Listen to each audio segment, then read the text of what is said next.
సంవత్సరాల తరబడి ఎన్ని మందులు వాడినా మీ మోకాల నొప్పులు తగ్గట్లేదా? ప్రాణ పెయిన్ క్లినిక్ లో అత్యాధునిక చికిత్స. ఆమె అంతరాష్ట్ర మహిళ దొంగ. రద్దీ ప్రదేశాల్లో సంచరిస్తూ చేతివాటం ప్రదర్శించడం ఆమె వృత్తి. జూలై 7వ తేదీన ఖమ్మం జిల్లా సత్తుపల్లి బస్టాండ్లో కూడా తన చోరకళ నైపుణ్యాన్ని ప్రదర్శించింది.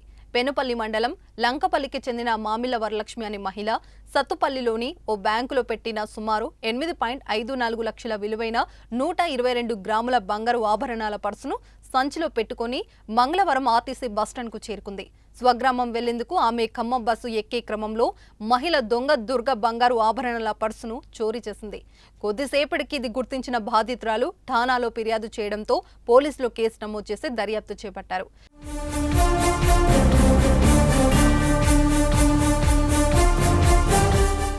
ఈ క్రమంలో దొంగలించిన బంగారు ఆభరణాలను కరిగించి అమ్ముకొని సొమ్ము చేసుకునేందుకు ఆ మహిళ దొంగ ఆటోలో వెళ్తూ ఎన్టీఆర్ నగర్లో వాహనాలను తనిఖీలు చేస్తున్న పోలీసులను చూసి ఆమె పారిపోయేందుకు ప్రయత్నించింది.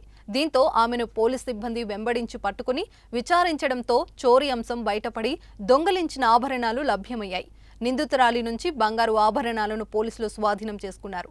కుటుంబ అవసరాలకు సులభంగా డబ్బు సంపాదించాలనే ఆలోచనతో దుర్గా అక్రమ మార్గంలో డబ్బు సంపాదించాలని నిర్ణయించుకుని చోరీలకు పాల్పడినట్లు ఏసీపీ పేర్కొన్నారు.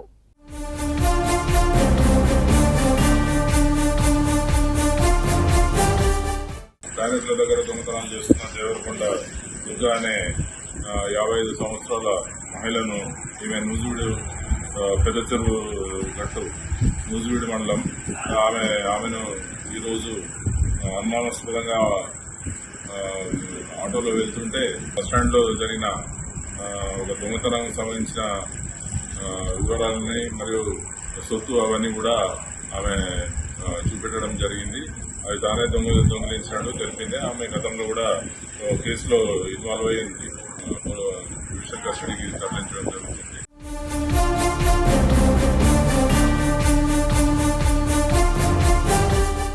సుమన్ టీవీలో మీ పర్సనల్ అండ్ బిజినెస్ ప్రమోషన్స్ కోసం కింది నెంబర్కి కాంటాక్ట్ చేయండి.